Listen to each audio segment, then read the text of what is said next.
morning, good afternoon, good night, folks. My name is Cabitha. If you don't know me, that's okay. Most people don't. And I have a bit of a long video today. Buckle up. About a month ago, on August 19th, Chaperone posted a video on TikTok, and it's still her two most recent videos. But in the first video, she asked the question, if you saw a random woman on the street, would you yell at her from the car window?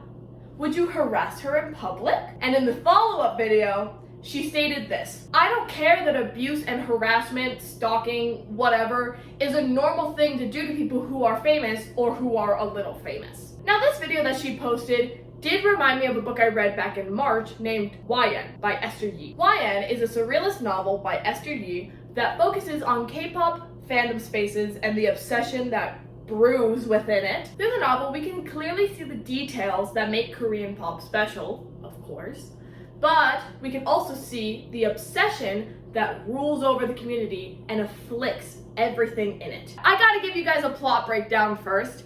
So, we have an unnamed main character, and she falls in love with a Korean K-pop idol named Moon. Moon becomes her entire life. So much that she neglects her job and her boyfriend. She starts writing YN fanfiction, falling deeper and deeper into her obsession with Moon, and she eventually leaves Germany to go to Seoul to find him. So we'll discuss more of the plot as it becomes relevant, but for now, that's the basic gist. Starting off, some of the details that make K-pop unique starts with the actual product itself, the music, but specifically the concerts.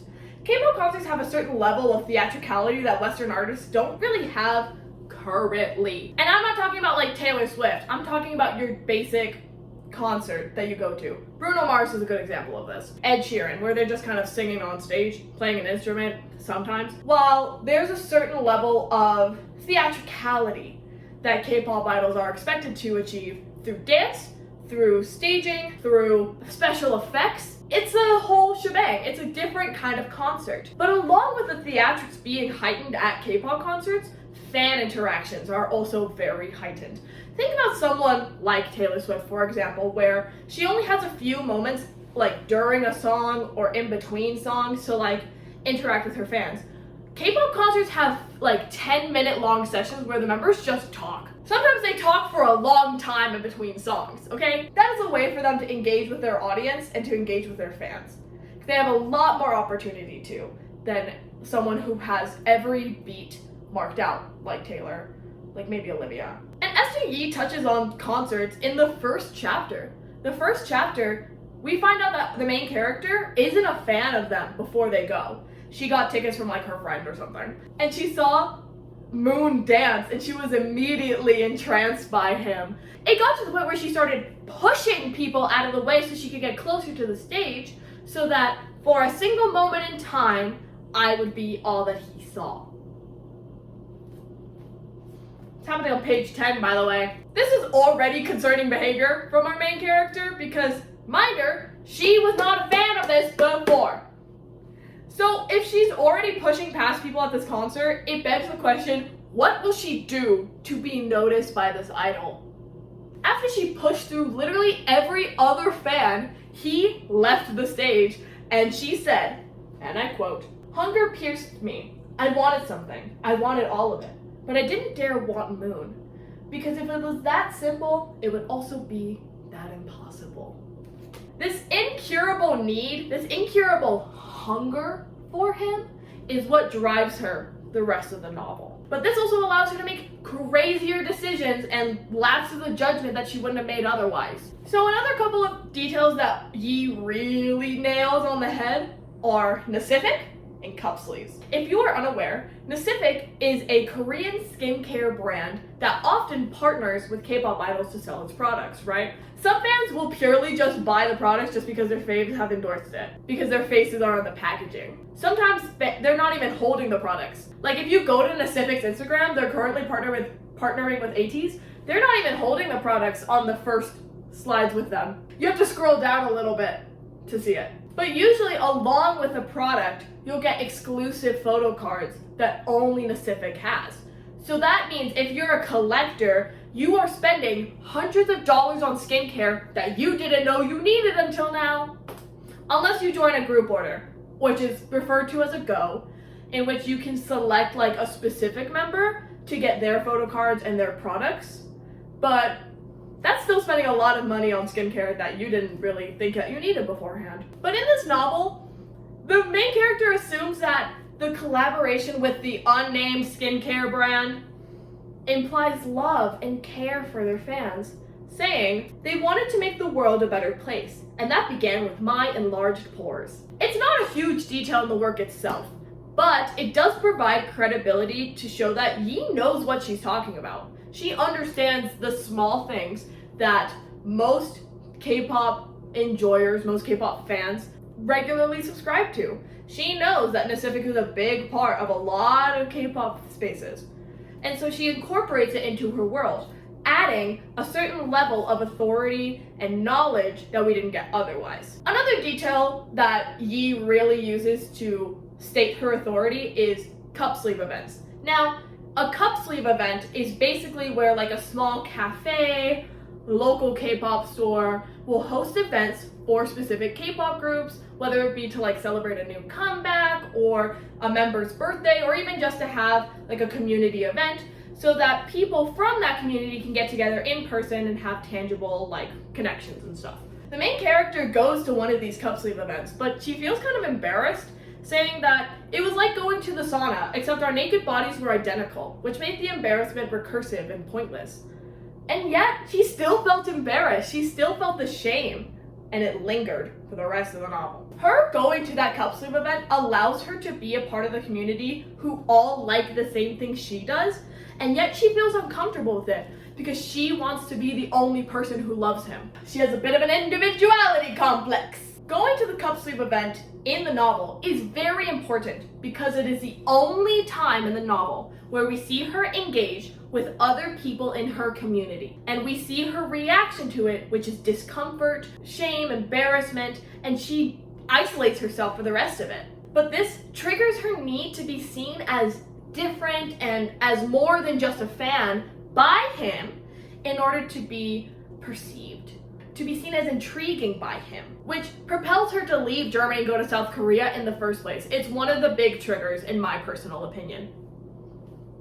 Earlier in the concert section, I mentioned that fan interaction is a very big part of the K-pop community, and that extends to offstage as well. A lot of these idols will do things called V-Lives, which are just live streams, where they get to interact with their fans on a more personal level and they get to see like their comments, all that jazz. For idols that speak multiple languages, that means interacting with fans in multiple languages or even translating from one to the other. We see a couple of Moon's live streams in the book, and I'm gonna share this image with you because if I had to read it, you get to experience it. In one of the live streams, he had his fellow member named Mercury. Yes, they have a celestial theme going on. He has his fellow member named Mercury pretend to be his fan base, right?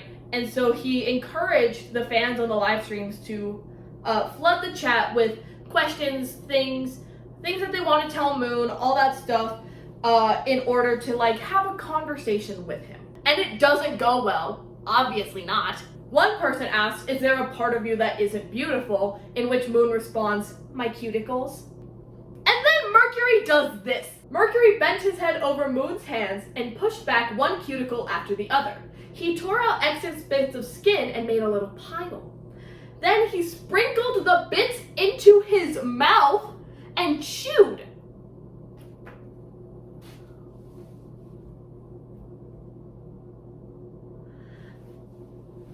So this book is odd, for sure. And mind you, at the end of this chapter, I wrote, imagine going to your fellow member and saying, hey, want to chew up my cuticles on V-Live? So this book is odd, I get it. But it's what happens afterwards that really exemplifies the point that Yi is trying to make. But she had to do the weird stuff first. This is a surrealist novel. Of course it has to be a little odd. Moon asks again if there's any questions that people want to know. And it floods with a lot of them. And I'm only going to read you a couple of them. The concerning ones, obviously. The main ones being, may I bear your children? And I wish I were a horrible event so that you'd hear about me. And quickly after that, they turned off the live stream. Now, The reason I mention this is because this is very common in K-pop spaces. Like, Suga Marry Me is a joke now, but for a while it wasn't. People comment very insane, vulgar, vile things, and these people have to act like it doesn't bother them, even if it does. These comments are unfiltered. There's no moderators being able to check every single comment before it gets sent out. So there's no way to fact check to make sure that people aren't saying crazy, insane, personal things in these comment sections. And God forbid you happen to speak English, by the way, because then instead of like a normal comment section, half of it gets replaced with native English speakers being like, can you speak in English? Instead of anything like actually engaging in English. But even the non-romantic comments can also be horrendous. So even if you're thinking like, well, I don't comment like Suga Marry Me, so I'm fine. But do you comment about their weight? In another V-Live, the main character sends out a chunk of text, like a wall of text in English, which Moon doesn't speak English. He never speaks English. But it sends out the wall of text, and the first couple lines in that wall of text read, I do hope you skip the occasional meal. When you're on the thinner side, your soul becomes more visible, almost hypodermic. Which leads to another point that Yi is exploring here, which is the toxic obsession with weight in the K-pop industry. Now, it is not just the industry that is pushing these standards, it is also the fans. If you are not rail thin, you are fat. In some cases, idols who are very muscular are perceived as fat, even though they are super healthy and have a lot of muscle tone. It is very concerning how this rhetoric can affect idols, but also K-pop fans alike. If you're constantly thinking that someone who is very thin is fat, imagine what that's doing to your body and how you treat it, your mental state and how you perceive yourself, and how you perceive people who are not thin. Disordered eating is a very prevalent thing, not just in K-pop spaces, in general. People very much need to be careful with what they say about other people's bodies, especially when they're not asking for it. And in the K-pop community, it's very apparent that people didn't learn from the past 10 years of body positivity movement that we are now sliding back from, with the rise of Ozempic and, very thin people being seen as, the standard. It's very concerning to see how this could affect so many people, how many lives it can take. And this is just the beginning. One final detail that Yi really nails here is sasaengs. Now, sasaengs aren't mentioned in depth here. However, we can assume main girly is a sasaeng. She's a sasaeng acting alone, but she's a sasaeng. That is my opinion as someone who has read the novel. That is not explicitly stated though.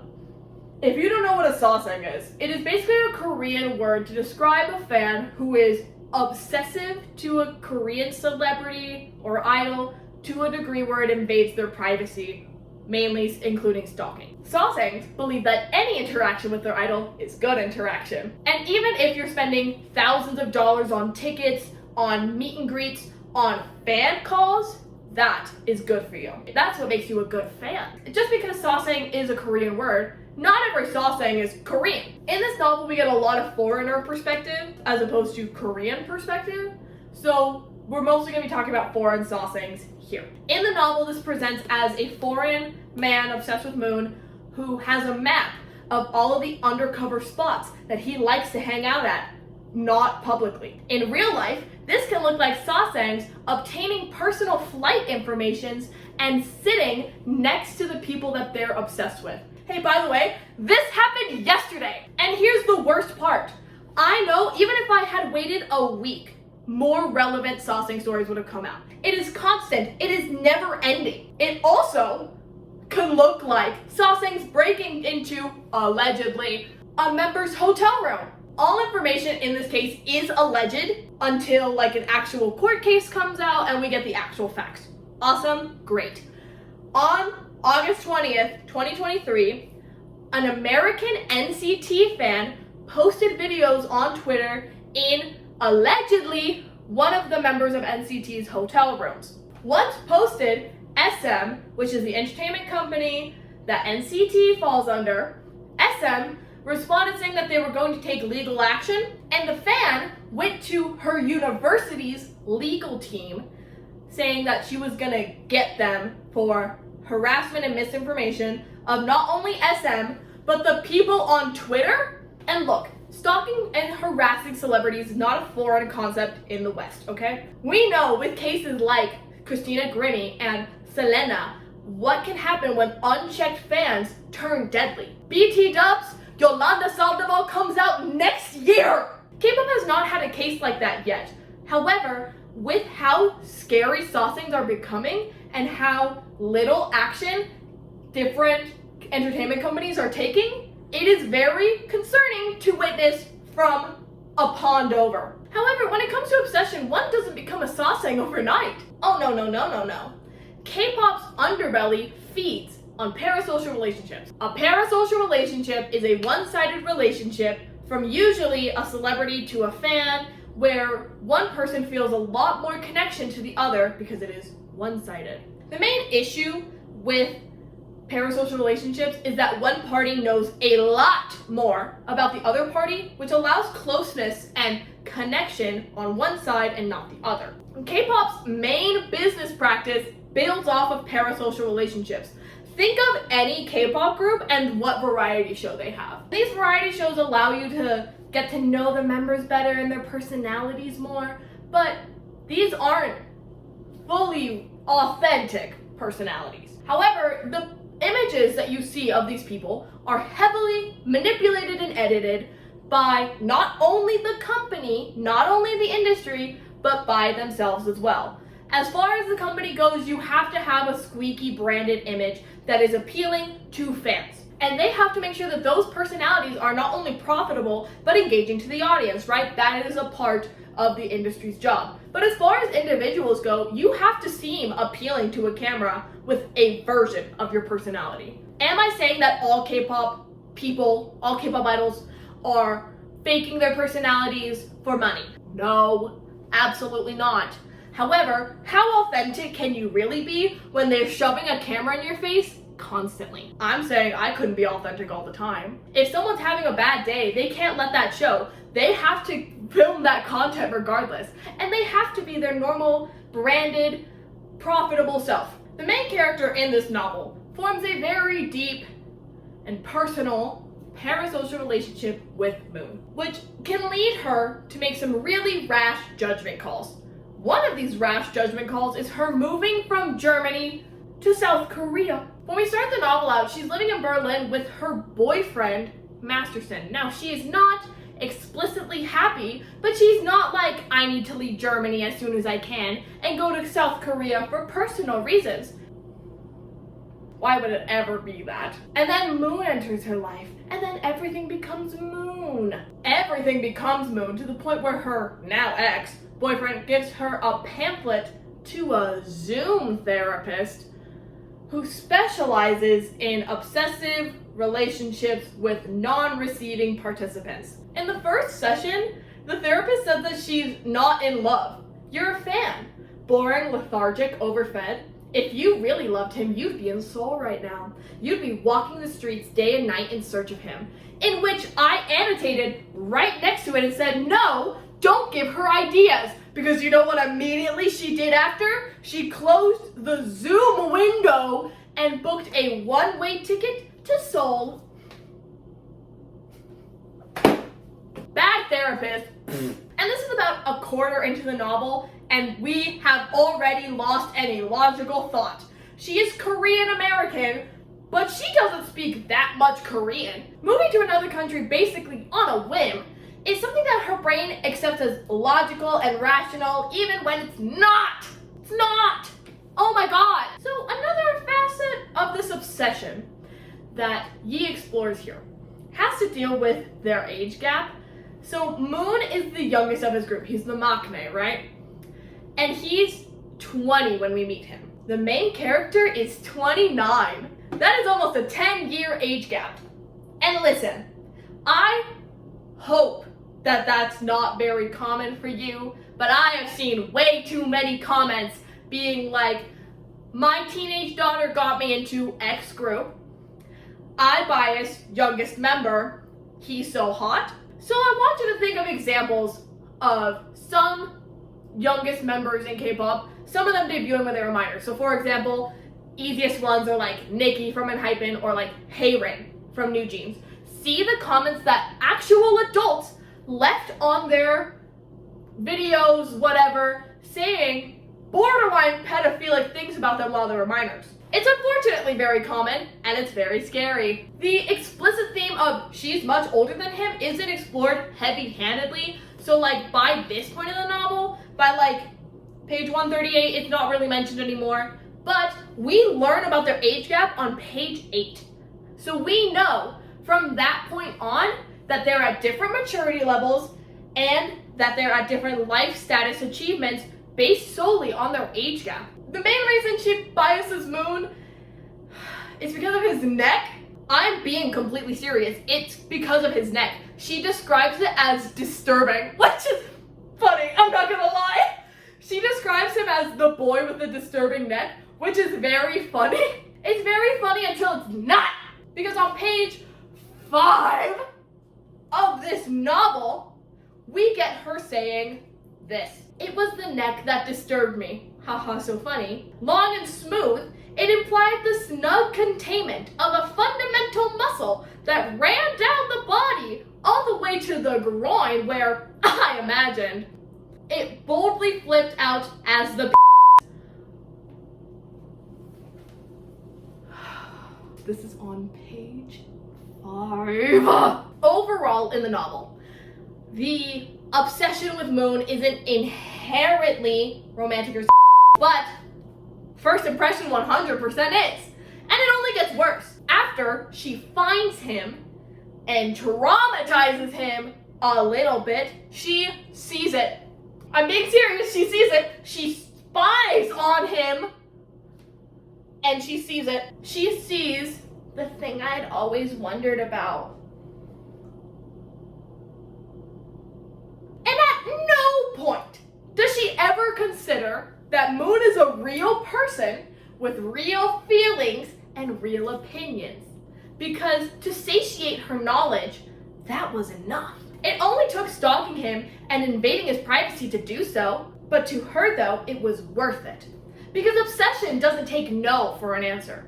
Obsession doesn't stop to ponder the moral implications of this. Obsession is a toxic drug that will drag you down into the depths and never let go. And you think it gets better? Oh buddy, it gets worse somehow, because I haven't even talked about the fanfic yet. She writes YN fanfic, okay? She is YN, but she's also writing YN fanfic. Keep it together, keep it straight. The fanfic in this novel is bad, for lack of a better term, because it resembles her life very closely in the beginning. But she believes that the Moon that she created in her little fanfic is unique to her and only her. And the AO3 equivalent posted like a list of who gets written the most about, and Moon was the one who was written the most about. And him being the most written about sent her into a spiral where she says this: my Moon had nothing to do with the other writer's Moon. My Moon wasn't the Moon of first place. It wasn't first enough first place. My Moon was the whole list. Her obsession with Moon as a concept, as a theory, as an idea that can be molded into whatever she wants it to be is a grip that holds on to her for the entire novel. In the beginning of the fanfic, the Moon that she's presenting is very reminiscent of her boyfriend at the time. However, as we continue, it divulges into something else, a new creature of its own. They were now friends for years and they decided to move to Korea together. And she says this line, which is very funny to me. Me, Korean American, you, Korean German? Now, I feel like I should iterate. Korean German is a thing. I'm not laughing about Korean German. What I'm laughing about is the fact that Moon is just Korean. He lives in Korea, he only speaks Korean. And yet, because she's molding this onto her ex-boyfriend, who is German, she had to make him German? But this is also a way of her, like, forcing narratives onto him that he didn't really need, forcing identities onto him to fit her own narrative and her own life. But whatever, they move to Seoul together, and she becomes an English teacher to make money so that he can dance. But in the fanfic, they are like kind of romantically involved, but kind of not. It's interesting. I guess it's interesting. But in the fanfic, she has a relationship with her student behind Moon's back, and it's not like an adult taking English lessons for fun. It's like a minor in school. Like she's tutoring someone. She has a romantic relationship with a minor in her fanfic. But in her fanfic, age doesn't matter for the student or for Moon himself, because reminder, 10-year age gap, basically. And it's all about pushing the narrative of her fanfic. And look, okay, she doesn't do anything with a minor in real life, but it's still concerning to write about that. Considering that we know where this novel is going, it's very concerning to write about that. But even outside of the fanfic, she displays a lot of disturbing behavior. For example, in the novel, Moon makes an early retirement from not only his band, but from the industry as well. And so our valiant main character, our brave and noble YN, decides to find him. So she finds his CEO, and the CEO tells her where he is. So the CEO tells her where he is, and he's at a remote sanctuary. And the sanctuary girlie lets her in because she's in love, but then she gets her later with a line. She gets her later by saying like, aren't you too old for this? Which is funny and true. But later she actually meets him, and obviously, it doesn't go as expected. She makes him read her fan fiction solely in English. Reminder, Moon doesn't speak English. So he's trying to comprehend what's being said in a language he doesn't speak. And she's like, read all of it so that we can spend eternity together as besties. It's scary. And in the fanfic, reminder, it's reminiscent of her ex-boyfriend at first, and her ex-boyfriend Masterson was a philosopher, and Moon straight up says, what about you reminds me of a philosopher? I don't know anything about philosophy. It's not even about him, and that's the worst part about it, isn't it? He stops reading a couple pages in, like he doesn't even finish the first chapter. He stops reading a couple pages in when YN, the fanfic YN, skids on her bike on the asphalt completely naked for some reason, and she, and I quote, uses the pus from her lacerated body to fry up the most delicious meals of Moon's life. If I had to read that image, you have to experience it. You have to experience it with me. So he obviously stops reading after that point. So Moon is rightfully asking like, why are you here? And she responds with the most crazy answer I've ever heard in my life. I'm not a stranger. You know me. All of your videos, pictures, messages, they were from me. Don't make that face, it's true. You couldn't have known it at the time since you didn't know who I was, but you didn't need to. Our connection preceded us. I have spent my entire life training myself to feel the feelings I have for you. My perception has been perfectly notched to match the gear of your personality. She doesn't understand the concept of a general you. She wishes they had met through organic means. She wishes she didn't meet him as a fan, but that's the situation that they're in currently. She wants to be in his life, not as a fan, but as a companion. He's a nice dude. He's trying to accommodate her request. He wants her to ask for something tangible so that she can leave the sanctuary feeling satisfied, so that it wasn't all for nothing. And so she asks him to dance for her. And he reveals why he left the group. Because he had a heart condition that made him impossible to dance. He was trying to hold on to hope with his heart condition and be like, maybe one day I'll dance again, but that day can't be today, you know. Which is reasonable, and she berates him, saying, it's an illusion, you'll never dance again. And she said, it appeared my love had conditions overall. You think? You don't know him! How can your love be unconditional with someone that you don't know at all? And so he asked afterwards, like, what do you want from me then? and she said, "I wish you were Moon." She wanted this illusion of this perfectly created brand without the real person inside of it. Her parasocial relationship falls short of who he actually is. She fell in love with this idea of a person that she created and just used Moon's face. After that mic drop moment from Yi, she starts kissing his neck. The neck thing was important. That's what I'm telling you. The neck thing was important. She wraps it up here. And all he could say after pushing her away is, "Why couldn't you say that this is what you wanted? Were you ashamed to want the same thing as everyone else?" Yeah, she is. It's why she felt uncomfortable at the cup sweep event, saying, "I wasn't sure how to navigate a space filled with strangers who knew I loved what they loved." And she didn't know how to navigate a space where strangers loved what she loved. Her individuality complex, strong. But it's the main reason why she isolated herself from the community as a whole. Every fan that she has met of this group and of Moon itself, she has never had a good interaction with them. She has never made a friend. She has never done anything like that. She wants to be different and perceived as special, but she is one in a million of people who want Moon to themselves. Yi uses a surrealist perspective in this novel, allowing for the characters to do things that are absurdist and dada in nature. But the real point she is making is very grounded in reality. And the fact is, we never know Moon's real name. Moon is a stage name. Again, they had a celestial theme. We never know Moon's real name, but we also never know the main character's real name. And those things combined reveal one very important critique, and one final critique I'm going to leave you with, of this novel. "You and I are YN." Oh my gosh, she did it. She said the name of the video. Woo! At the cup sweep event, a random unnamed character, which makes it even better, says, "You are not YN, all of us are, all at once." You yourself are not the only person being referred to as you in their songs, in their Weverse messages, in Bubble, whatever. We all are.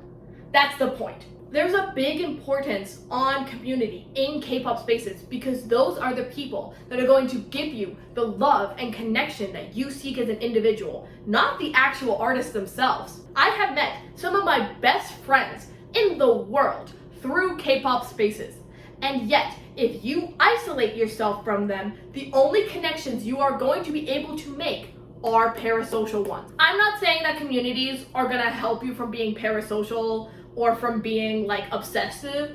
I am saying it will help you from falling off the deep end. If you have friends that care about you, they will tell you, "Hey, I think that this is getting to be a little too obsessive." And they'll understand why you are, and they're not gonna judge you for it, but they're also gonna be the people to tell you that. You can be in relatively cool K-pop fandom spaces and still have deep parasocial relationships with idols. This is a very good time to remind people that we do not know these people. We do not know these idols. We do not know them personally. As Chaperone said in her initial statement, it's weird how people can think that you know a person just because you see them online and just because you listen to the art that they make. On August 28th, 2024, SM released a statement saying that one popular member of NCT, Taeyeon, will be removed from the group for unspecified crime. There has been an investigation going on since June, and they removed him in late August. Now, knowing SM Entertainment's history with being late to make statements about this, the fact that they broke the news is kind of a big deal. It led fans to speculate that these crimes are big crimes. There's a lot of rumors and confessions and stories coming out at this time, but for the purposes of this video, I will not share them because they are not concrete evidence yet. Until a case comes out, I'm going to have to say alleged if I tell any of those stories. But seeing this situation unfold literally 2 weeks ago, it reminded me of a passage in this novel. The main character gets a tour of the company, which I didn't mention before because it didn't really matter, but she sneaks into the CEO's office and asks where she can find Moon at. The CEO genuinely responds with, "Don't you see how lucky you are? You don't know Moon, so you think you could know him Because you've never met him before, he's always waiting for you in the state of existential integrity. And she follows up that statement on the next page saying, it's just so much better in our heads. And I couldn't agree more with that statement. K-pop idols, for a lot of Westerners specifically, because that's the only real perspective that I can give, live in a vacuum of sorts. They're these perfect, beautiful people who can do and say no wrong. They're your dream man, they're your perfect wife, they're your lifelong companion. They can fit into your standards and everyone else's. In reality, they are real people behind very carefully curated personas. But however, with cases like the Burning Sun case and the Tail situation, we know that the people underneath the branded images can be so different from what they're marketed as. Yi's novel explores the depth of obsession and fandom by supplying the details required to make a critique on it. She understands the necessity of this novel in this time as K-pop grows into something larger and larger and larger. K-pop in the West is in its infancy, but it is growing faster and faster at an almost unsustainable rate. Without looking at the underbelly of the industry and the fan spaces created, we are going to be left forever shocked when things go awry. That's gonna do it for me today. I hope you guys like this video. I worked very hard on it. There's just so much that's been happening recently in the K-pop community. It felt just like the right time to talk about this book. I really appreciate anyone who got this far in the video. Oh my god, thank you so much. Literally, my lifesavers. I appreciate it so much. I worked very hard on this and I hope you guys really enjoyed it. If you liked this video, wouldn't hurt to give it a thumbs up. Wouldn't hurt to like it a little bit. And if you have something to say about anything that I said, you can leave it in the comments below. Please be nice. And if you like my energy, if you like my vibes, you can subscribe. Maybe even hit the bell notification to get notified whenever I post. Alrighty, that's gonna do it for me. I will see you guys in the next one. Bye!